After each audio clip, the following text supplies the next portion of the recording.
Instruksinya membuat besar. Aku akan membuat engkau menjadi bangsa yang besar dan memberkati engkau, serta membuat namamu masyhur, dan engkau akan menjadi berkat. Kejadian 12 ayat 2. Allah menginginkan saat engkau menerima firman-Nya, kita menghidupinya. Saat kita memiliki firman dalam Alkitab yang menunjukkan prinsip dasar hidup atau memberi instruksi yang pasti dari Tuhan, kita harus melakukannya. Kita harus bersungguh-sungguh dan hidup olehnya. Instruksinya membuat besar. Hidup menjadi tantangan, labirin yang membingungkan bagi orang yang tidak mengikuti firman Tuhan, yang lebih mengandalkan hikmat dan kepintaran manusia. Lihat pengalaman Ishak dalam Kejadian 26. Dia menerima instruksi dari Tuhan untuk tidak meninggalkan negerinya ke Mesir karena kelaparan di negerinya. Orang-orang bermigrasi ke Mesir pada waktu itu untuk mencari padang rumput yang lebih hijau. Jadi masuk akal bagi kepintaran manusia agar Ishak meninggalkan Gerar, menyelamatkan diri ke Mesir. Namun Tuhan menginstruksikan baginya, berkata, "Janganlah pergi ke Mesir. Diamlah di negeri yang akan kukatakan kepadamu. Tinggallah di negeri ini sebagai orang asing. Maka aku akan menyertai engkau dan memberkati engkau.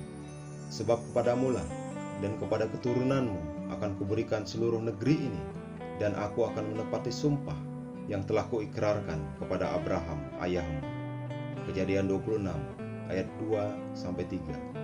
Ishak mengikuti instruksi Tuhan, dan hasilnya dituliskan bagi kita dalam Kejadian 26 ayat 12-13.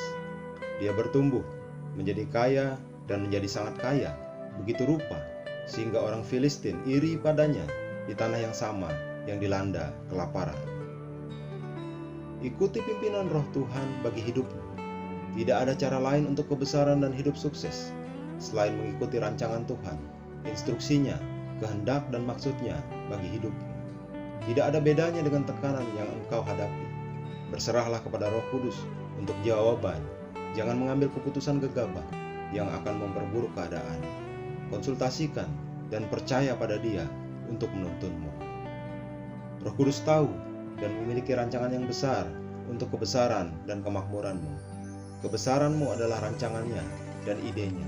Dia berfirman kepada Abraham, "Aku akan membuat engkau menjadi bangsa yang besar dan memberkati engkau serta membuat namamu masyhur, dan engkau akan menjadi berkat."